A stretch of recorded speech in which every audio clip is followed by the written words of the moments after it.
your thoughtful words. And I just wanted to, start with, earlier in the questions, you've all made a connection between public investment in real estate or infrastructure, and it promotes growth and further investment from the private sector.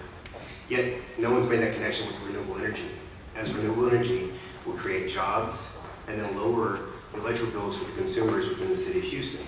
Now, my question to you all is, are you willing to dedicate resources from the city of Houston's budget to promoting renewable energy? And if so, how? Why don't we just go around the table? Anise, would you begin, please? Actually, I think several of us indicated that the City of Houston has already been a leader in this area, and we already made a commitment to wind energy. We're a major purchaser and a major player in that, and we negotiated long-term contracts with our providers in order to do that. Tax rebates, yes. Direct investment of city dollars, I'm not seeing it. We're going to have one of the tightest budgets since the 80s. This year and next year maybe even worse. While I accept the premise that investing in good white-collar jobs is good for the city of Houston, I don't know that there should be a direct investment of city dollars in that. Thank you. Roy Morales? I agree. Right now, the budget, the last 5 years, we've seen a deficit in the general fund by $1.5 billion citywide. It's $1.3 billion. We've got to be really tight in the budget in the next few years. When I take office next January, that's one of my goals, is make sure we start correcting that budget. We start with property tax relief to the families and to businesses out there. But we have to be partners with companies like yours. We have to be able to go out there, figure out what's the best way to get this out to the community. We talked about this earlier. There are tax exemptions from the state already. We need to make sure, and I believe we talked about this as well, that there are tax credits from the federal government. And it all goes back to the demand, supply and demand.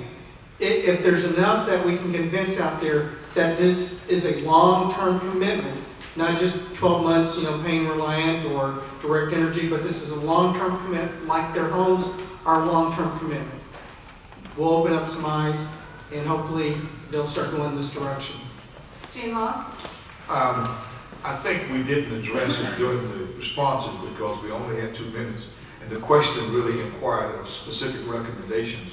I certainly think that I would, and I think most of the folks who are running for mayor would say, we want an alternative energy industry in Houston. And I certainly will go out and try to recruit that and make that happen by promoting Houston as a place. And if it means incentives to bring those businesses into Houston, I certainly will consider that. Your specific question was, would I dip into the budget right now to make that possible? And the answer is no. We've got to keep people safe on the streets. We've got to make sure that we meet basic city services. And we've got to do that because, that's what people expect, and times are tough. So it's one of those things about your next mayor. He will have to make, or she will have to make tough choices. And this is one of those tough choices. It's not reflective of the fact that we don't support the idea. It's just there are some priorities we have to meet first. Thank you. TJ Huntley? Yes, I agree that we need to be conservative with our funds, especially since in 2010, we're going to be looking at less money than we made in 2009. We're losing a lot of jobs due to unemployment, so we definitely have to be conservative. And I think that what we really need to do in this situation, because it is going to bring in jobs, I do believe that we need to give a tax rebate for this. And it maybe not very much, but we do need to give them something to encourage them to come in and bring those jobs here. Steve Brown? Well, I think that the answer for me is yes. Number one, my goal is to have 50% of the, not 32%, but 50% electrical power that the city purchases to come from renewable sources within the next 3 years. Secondly, we're already investing in community development block grant funds in solar and other energy renewable producing devices, and that should continue. We're doing that. I think we need to allocate judiciously some of our stimulus money to make the investments that you, Mr. Frugier, that you've suggested. And finally, I'm working right now with the mayor on a program of non-polluting gas turbine generators using Homeland Security funds as backup power. These are big generators, backup power for our water and sewer treatment plants. And they can continue to run, produce energy cheaper than we can buy it and send it back to the grid, and the developers in the city can share in those profits. That's a really good investment. So there are a lot of things we can do to turn this city green. Okay, and then Reed, I'm going to ask you to... I'd like to go back to Peter because he said something I thought was interesting. He said that he would commit the city to reducing its carbon footprint to 1990 levels. And the city has had a lot of problems because of its location, weather conditions, and things like that with clean air attainment. And so I question whether, I'd like you to respond to whether there could be some problems in moving the city to a 1990 level of attainment when we have trouble dealing with the federal clean air standards. And I'd also like to ask the other candidates if they'd like to commit the city to a 1990 level of carbon emissions. I'm not going to get into the details, but the U.S. Conference of Mayors for different cities and different locations has benchmark standards to get the carbon footprint down. And I think we ought to subscribe to that program. I didn't say it's going to happen next year, but many cities like Seattle and others who have some of the same problems we have are committed to that. So I would also, I think the Clinton Climate Change Initiative is something that we are working on. But the whole idea here is let's set benchmarks and figure out what kind of investments we have to make to achieve those goals. And then decide what year we're going to do it. But right now, we're just hoping for the best. Make this investment here, this investment. That's not the way to do it. Let's get an organized approach to make Houston a green and clean, renewable energy city. Is that a satisfactory answer? Okay. Could be 20. I was just concerned about the 1990 level No, of that's carbon the footprint. benchmark that's being used by the U.S. Conference of Mayors. Okay. So are you saying that that would be your goal?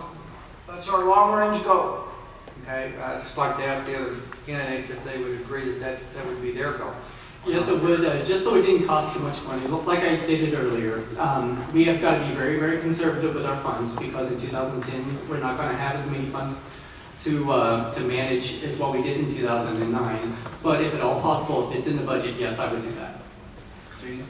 I'm not going to make a commitment to a specific level. My commitment will be that I will work as hard as I can, as long as I can, and as dedicated as I can to keep this city clean, keep the air clean.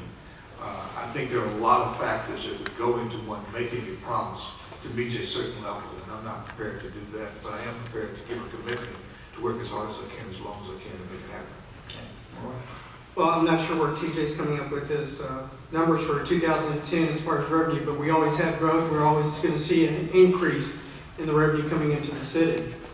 Now, as far as the carbon footprint, let's talk about another dangerous gas, and that's nitric oxide. That's what I want to reduce. That's what Clark County, Nevada has reduced by 17%. Let me repeat that, 17% across Clark County. That's where Las Vegas is located.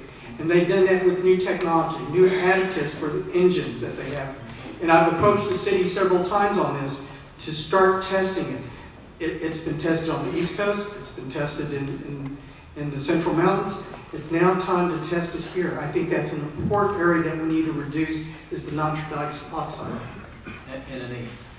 I'm absolutely committed to a cleaner, greener city, but I would not commit to a 1990 carbon footprint or a timeline to achieve that. The city has a comprehensive plan, despite what's been said, to try to reduce our carbon emissions. We have a phased plan to increase our purchase of renewable energy. We have long had a plan to replace our heavy equipment fleet. We've been experimenting with formulations of cleaner diesel for a long time. We've been purchasing and replacing vehicles with hybrid vehicles, with electric vehicles whenever possible. We will continue in that vein, setting the tone for the rest of the city. Thank you.